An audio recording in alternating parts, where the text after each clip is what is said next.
Vamos a mirar Génesis capítulo 3. Génesis capítulo 3 es el capítulo por excelencia para querer conocer el corazón de Dios. Si alguien quiere conocer el corazón de Dios, inevitablemente tiene que conocer Génesis capítulo 3, capítulo 6, capítulo 8 y capítulo 5, que es mi favorito.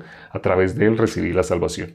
En el capítulo 3 sabemos que en el versículo 1 aparece la voz de Satanás. Por primera vez, Satanás habla. Antes solo sonaba la voz de Dios. Capítulo 1, capítulo 2. En el capítulo 3 empieza hablando la serpiente. En Apocalipsis se menciona a esta serpiente y dice la cual es el diablo y Satanás. Así que engaña al mundo entero. Eso en el versículo 1. ¿Cómo así que engaña al mundo entero? Cuando le preguntamos a las personas, ¿usted está engañado por Satanás o usted está siendo guiado por Dios? Ser guiado por Satanás es estar engañado. Pero le preguntamos a las personas, ¿usted está engañado por Satanás o usted es guiado por Dios? Las personas contestan en modo automático, nosotros somos guiados por Dios, yo soy guiado por Dios, no, y no creo que hayan personas que estén así bajo Satanás, no, terrible que alguien esté bajo Satanás. Pero cuando miramos en la Biblia, Dios no mira lo que mira el hombre.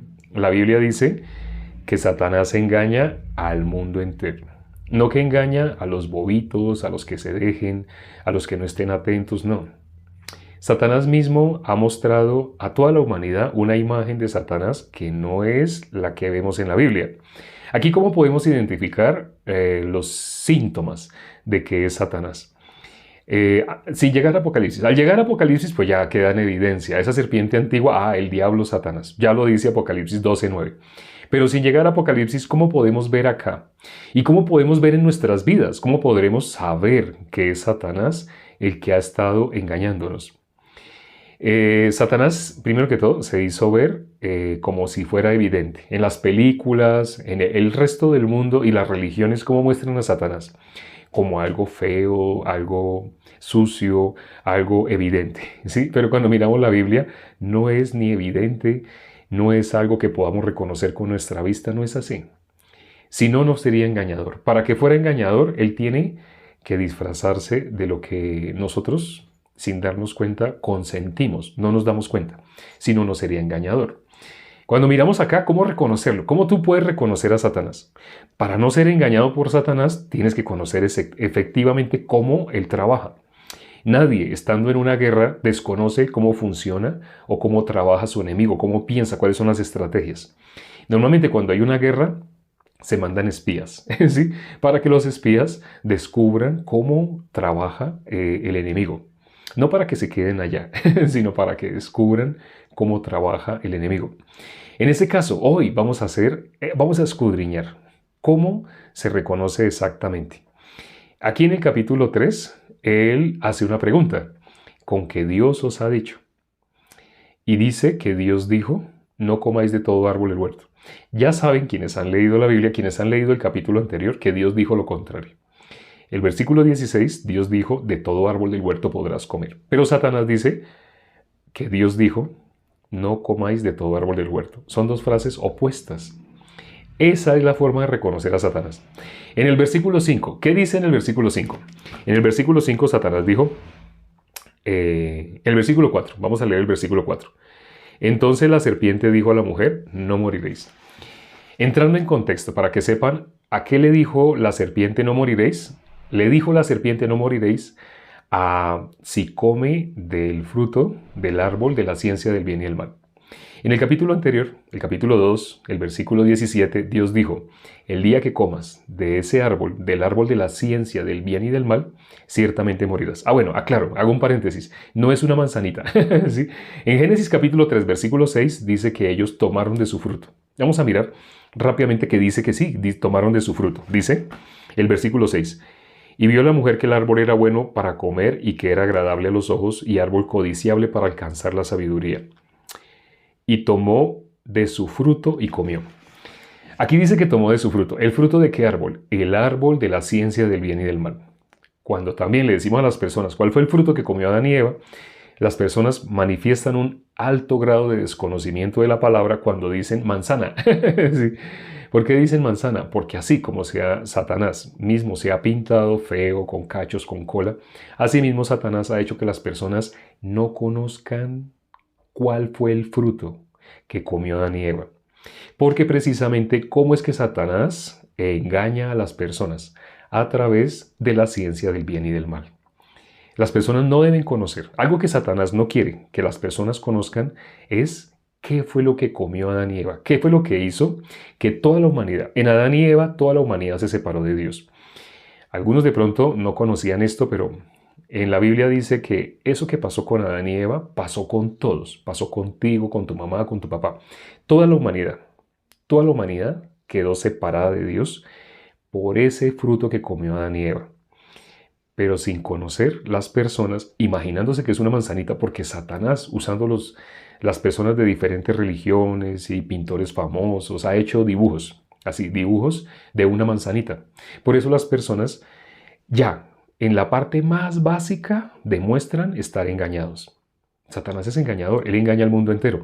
Si tú no conoces ni siquiera cuál fue el fruto que comió Adán y Eva, tú puedes estar viviendo confiando en tu criterio, en tu punto de vista, en la ciencia del bien y del mal. Ya entiendes por qué Satanás no quiere que tú conozcas cuál fue el fruto que ellos comieron. Ellos comieron del árbol de la ciencia del bien y del mal. Eso hizo Satanás, los hizo comer. Ahora, sabemos por el versículo 4, el versículo 5, Satanás indujo a la mujer a que comiera, es decir, la engañó. Pareciera que Eva tomó la decisión en el versículo 6, donde dice, vio la mujer que el árbol era agradable, era codiciable, y para alcanzar la sabiduría. Pero nosotros que leemos los dos versículos anteriores, eso fue Satanás. El que le puso eso fue Satanás. Miremos qué dice el versículo 7. El versículo 7 dice, entonces fueron abiertos los ojos de ambos y conocieron que estaban desnudos, entonces cosieron hojas de higuera y se hicieron delantales. Para quien no sepa bíblicamente qué es la desnudez, en Apocalipsis capítulo 3, versículo 17, habla de la desnudez como una falta, una carencia. La desnudez representa lo que el ser humano mira con sus ojos, que es él mismo, que somos nosotros mismos. Cuando le preguntamos a las personas, ¿usted es pecador? Las personas mirándose a sí mismos, ¿qué contestan? Claro, todos somos pecadores. ¿Quién va a decir que no? Dígame, ¿quién va a decir que todos somos? Por supuesto, tiene sentido, ¿no? Quien diga que no, pues le falta un tornillo. Así pensamos. Sí, así piensa el ser humano en modo natural. Pero aquí, ¿qué dice el versículo 7? Dice, fueron abiertos los ojos de ambos y conocieron que estaban desnudos. Si miran el capítulo anterior, el versículo 25, el capítulo anterior solo tiene 25 versículos. Vamos a mirar ese versículo 25 que dice. Y estaban ambos desnudos, Adán y su mujer, y no se avergonzaban. Apenas han pasado 7 versículos. ¿Qué dice ese versículo? Estaban ambos desnudos, Adán y su mujer, y no se avergonzaban. Pero pasando 7 versículos, ¿qué dice? Solamente 7 versículos adelante. Ya dice, fueron abiertos los ojos de ambos y conocieron que estaban desnudos. Miremos cómo dice, versículo 7. Entonces fueron abiertos los ojos de ambos y conocieron que estaban desnudos. Entonces cosieron hojas de higuera y se hicieron delantales. ¿Por qué quisieron cubrirse? ¿Por qué quisieron cubrir la desnudez? Dios dijo, el día que coman, ciertamente morirán. Eso que hicieron ellos al comer ese fruto, delante de Dios, ¿qué fue? Murieron. Toda la humanidad, todos morimos con eso que hizo Adán de comer el árbol de la ciencia del bien y del mal. Espero que no se te olvide cuál fue el fruto que ellos comieron. Ellos comieron del árbol de la ciencia del bien y del mal. Un árbol de naranja, ¿qué fruto da? Naranja, ¿cierto? Un árbol de peras, ¿qué fruto da? Peras. El árbol de la ciencia del bien y del mal, ¿qué fruto da? La ciencia del bien y del mal. Sí, el fruto tiene el mismo nombre del árbol. Ese fue el fruto que comió Adán y Eva. Esa ciencia del bien y del mal hace que las personas no necesiten de Dios. Notarán, ustedes conocerán personas que llevan años en sus barrios, en sus familias, personas que se conocen como cristianos y llevan años diciendo que son cristianos. Y cuando miramos por qué dicen que son cristianos, porque van a la iglesia, porque ayunan, porque ofrendan, porque guardan el sábado, porque tratan tratan de guardar alguno de los 10 mandamientos.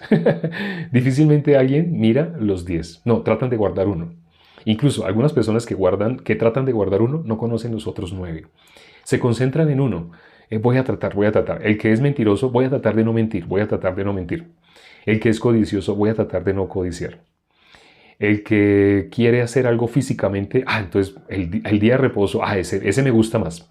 El día de reposo. Y busquemos versículos para sustentar que con guardar ese ya se guardó todo. Así. Pero cuando miramos la Biblia dice, no. Si tú infringes un punto, aquí hay 10 mandamientos. Si tú infringes un punto, te haces culpable de todos. Santiago 2:10. Sé que esto que les estoy diciendo, muchas personas no lo conocían. Está en la Biblia, pero no se suele enseñar. ¿Por qué? Por lo que vimos hoy.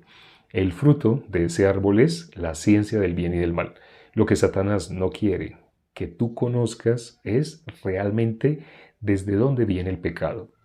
Para saber qué es el pecado, necesitas saber los orígenes del pecado. Las personas piensan en modo natural que el pecado es cuando ellos mienten, cuando ellos codician, así cuando hacen cosas. Por eso cuando le dicen a una persona en las iglesias, los líderes religiosos, tú estás bajo pecado. Así le dice el líder religioso, tú estás bajo pecado. ¿A quién más le dijeron señalando? ¿A quién más señalaron como alguien que era pecadora? A ti de pronto, bueno, en este caso, para decir pecadora, me refiero a las mujeres.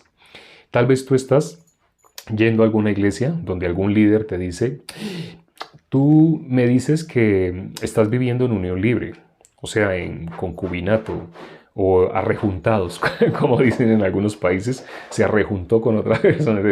Así, pero tú no te casaste, así no te casaste, no te has casado. Entonces ella dice, no, yo no, pero llevamos 3 y tenemos un niño y así.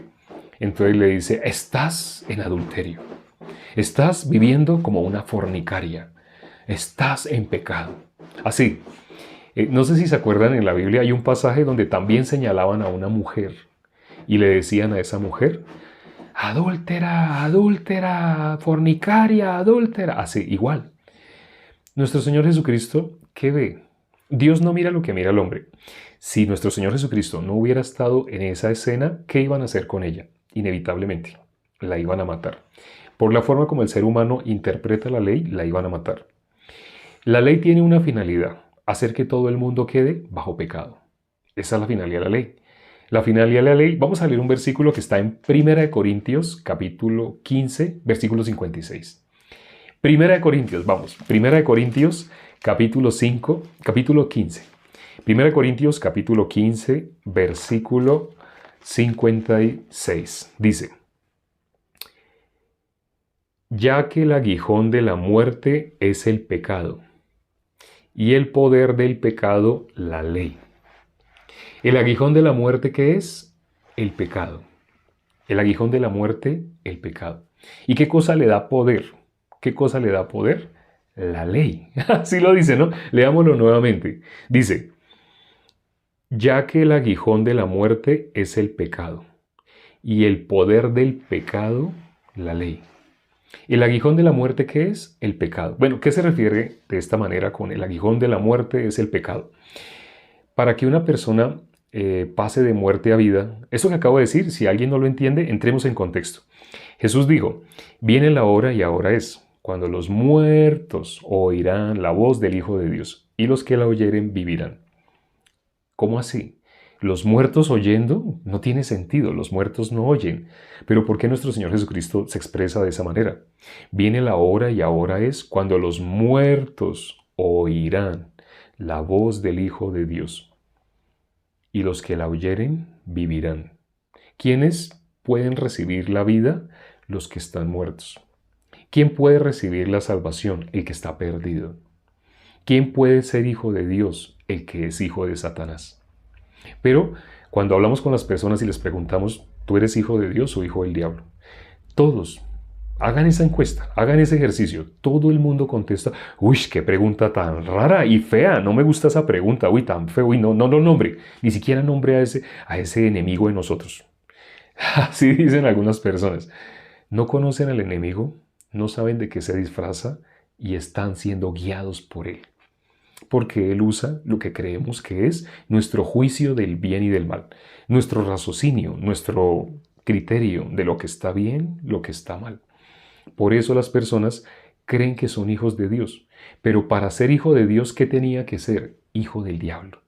Solamente puede ser hijo de Dios aquel que primero fue hijo del diablo. No sé si sabían esto.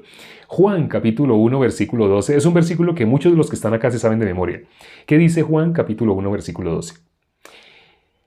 Mas a todos los que le recibieren, a los que creen en su nombre, les dio ¿qué les dio? Les dio potestad de ser hechos hijos de Dios. Ese es un título que no todo el mundo recibe. Por eso dice, les dio potestad. Para que una persona reciba ese privilegio. ¿Cuál privilegio? El privilegio de ser llamado hijo de Dios. Para que una persona reciba ese privilegio, esa potestad. ¿A quién le dio potestad de ser hecho hijo de Dios? Es raro, o sea, casi nadie puede recibir ese privilegio. Por eso lo dice la Biblia, le dio potestad. ¿A quién le da potestad de ser hecho hijo de Dios? A todos los que le recibieron. Ahora, y si alguien no le ha recibido, ¿qué es lo que hay que recibir? Ustedes le pueden preguntar a sus familiares. Bueno, en la Biblia dice más a todos los que le recibieron, pero ¿qué es lo que hay que recibir? ¿Y cómo se recibe? Si ustedes hacen una encuesta, preguntan a un tío suyo que sea cristiano, él le va a dar un tipo de respuesta. Ustedes hablan con otra tía que también es cristiana, pero no al tiempo, sino van a la casa de su tía y le preguntan lo mismo. ¿Qué es recibir? ¿Y cómo se recibe? Porque la Biblia dice, más a todos los que le recibieren, a los que creen en su nombre. Ah, bueno, y también dígame, ¿qué es creer en su nombre? Bueno, ¿qué es recibirle? Porque yo quiero recibirle. ¿Y cómo le puedo recibir? Le preguntaron a un tío, él le dijo una forma. Recibir es esto, esto, esto. Y le preguntan a su tía y le va a dar otra respuesta. Recibir es esto. Cuando ustedes miran, ni siquiera están de acuerdo. Son dos cristianos, pero el uno habla de una manera, el otro habla de otra manera. Ahora, ¿y qué es creer en su nombre? Usted ve la respuesta que le da, la respuesta que le da, todo guiado por la ciencia del bien y el mal. ¿Conforme a la Biblia? No, conforme al pensamiento. Entonces, ¿qué es recibirle? Para que una persona reciba la potestad de ser hecho hijo de Dios, tiene que primero recibirle. Cuando dice le da la potestad, quiere decir antes de que reciba esa potestad de ser hecho hijo de Dios, ¿de quién es hijo? Del diablo. Jesús le dijo en Juan 8:44 a todos los que estaban ahí, había una muchedumbre, muchas personas. Y Jesús le dijo a todos, sin excepción, le dijo a todos, ustedes son hijos de vuestro padre, el diablo. Jesús no estaba enojado ni los quería ofender. Jesús estaba hablando lo que está escrito en la Biblia. Toda la humanidad de quien es hijo, por cuanto todos pecaron, están destituidos de la gloria de Dios. ¿Qué significa estar destituido de la gloria de Dios? Que es hijo del diablo. No sé si sabían eso. Estar destituido de la gloria de Dios significa es hijo del diablo todavía. Toda la humanidad de quien es hijo, en modo natural, del diablo. Y aún pastores, líderes, sacerdotes, personas que han hecho exorcismos, personas que han impuesto manos en el nombre de Jesús y las personas reciben milagros, se caen, tiemblan, suceden muchas cosas, aún son hijos del diablo si no le han recibido. Por eso dice, a todos los que le recibieren, a los que creen en su nombre. Ahora, en 1903 alguien quiso darle una solución a ese requerimiento de a todos los que le recibieren. ¿Y cómo le dio la solución? Se inventó una oración. En 1903 alguien hizo esta oración. Señor, reconozco que soy pecador, anota mi nombre en el libro de la vida, no lo borres jamás, así. Las personas querían hacer algo. El corazón de los fariseos es ¿qué haré? Ese es el corazón de todo fariseo. ¿Qué haré para heredar la vida eterna? Nosotros, guiados sin darnos cuenta, guiados por la ciencia del bien y del mal. Quienes vieron este video desde el principio ya saben qué significa estar guiado por la ciencia del bien y del mal. Nosotros en modo natural, guiados por la ciencia del bien y del mal, queremos hacer algo para recibir la salvación. Entonces esta persona les dio la técnica. Ya, si ustedes hacen esta oración, digan, Señor, te recibo en mi corazón. Abro mi corazón y te recibo para que seas mi único y suficiente Salvador. Él se inventó esa oración en 1903. ¿Cómo ustedes pueden hacer la investigación? Miren libros de cristianos de antes de 1900. Miren, por ejemplo, libros de Spurgeon. En las librerías hay libros de Spurgeon. No hay rastro de esa oración porque no existía. Sí, Spurgeon está poco, no mucho, poco antes. D.L. Moody, otro justo, otro cristiano. Cristianos verdaderos. La gente conocía como puritanos. En Estados Unidos, en Europa, en Inglaterra, conocía como puritanos. ¿Por qué puritanos? Porque ellos eran 100% la Biblia, por eso se llamaban puritanos. No eran así de emociones, ni eran animadores. En esta época, los predicadores, para ser predicadores y para que la gente no se duerma, tienen que ser animadores. ¿Cómo es un animador? Dios está acá, Dios te va a bendecir, Dios te va a prosperar, siente la presencia, levanta las manos, Él está aquí, Él está acá, siente su poder. Eso es lo que la gente quiere, guiados por la ciencia del bien y del mal. Ya no necesitan ser puritanos, ya no necesitan tener un conocimiento profundo de la Biblia ni dedicarse a escudriñar las escrituras, ya no. Solamente con que hayan trabajado, no sé, en fiestas, organizando banquetes en los cuales tenían que coger el micrófono y decir a las personas, vamos a darle un aplauso a la que está cumpliendo 15 años, pero levántense, ¿dónde están todos? Eso es lo que necesita una persona para ser pastor. Incluso conocí un pastor que me dijo, en una de las mega iglesias, la más grande de acá del país en el que me encuentro, más exactamente de la ciudad en la que me encuentro, que es la capital, acá un pastor que fue ahí fue contratado porque él era animador. Por ser animador le permitieron que fuera pastor. Y él dijo, pero yo toda mi vida he sido católico y yo no he leído la Biblia y, o sea, no, como para ser pastor yo creo que pues, no sé, tengo que estudiar, ¿no? Le dijeron, no, usted solamente, así como usted hace en las fiestas, así, coja el micrófono y hable de Dios de esa manera. Lo que le vaya llegando, lo que se le vaya ocurriendo, hable así de esa manera.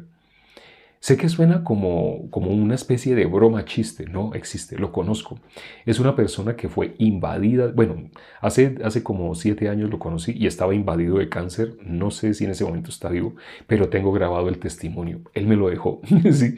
Duramos 2 horas, yo le hacía preguntas, ¿y usted cómo fue pastor? ¿Y usted por qué hizo? Y usted así, y él me iba contando de esa mega iglesia.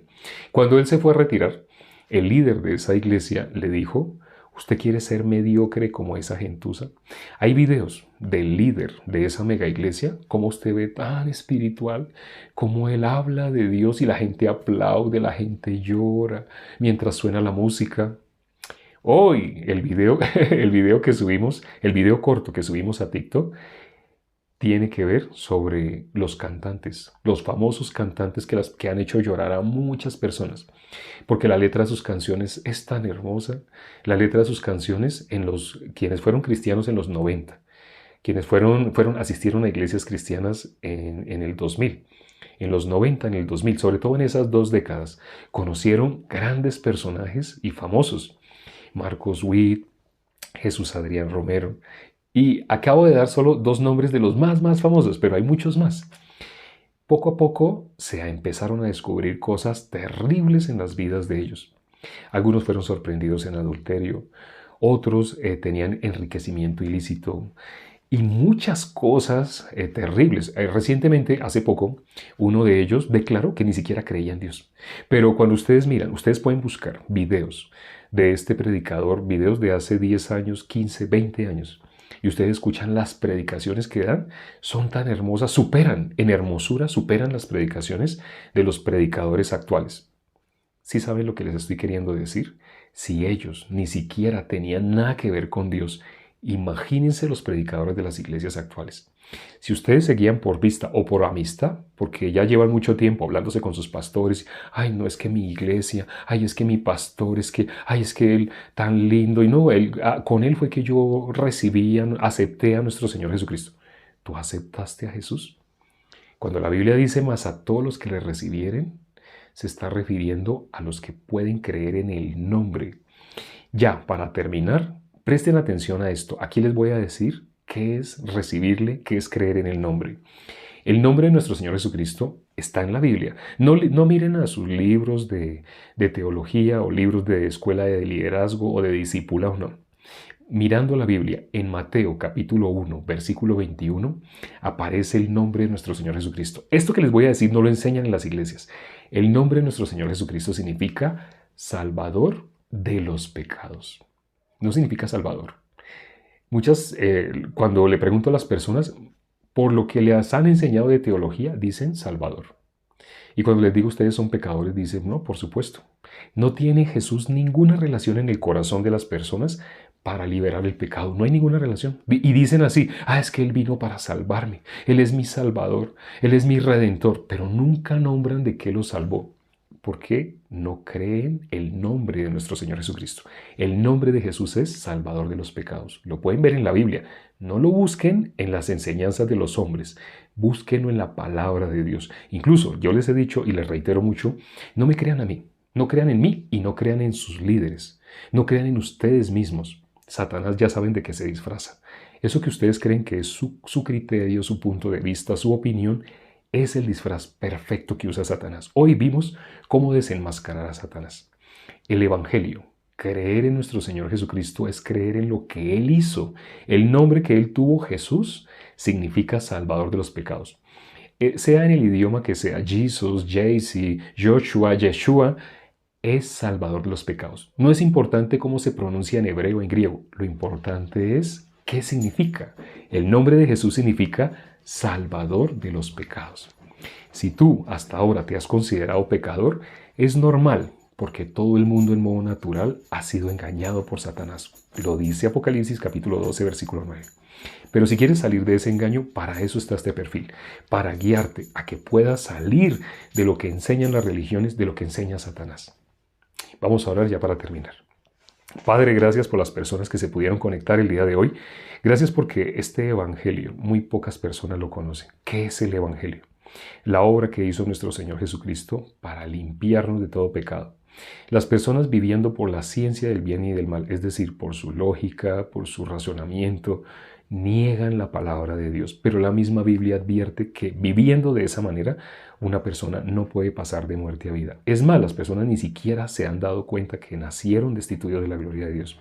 Muchos pastores enseñan cosas muy bonitas, cosas de teología, pero no transmiten vida. Permite que las personas que se conectaron el día de hoy puedan pasar de muerte a vida. Para ello, primero necesitan darse cuenta que están muertos. Te lo pedimos y hemos orado en el nombre de nuestro Señor Jesucristo. Amén.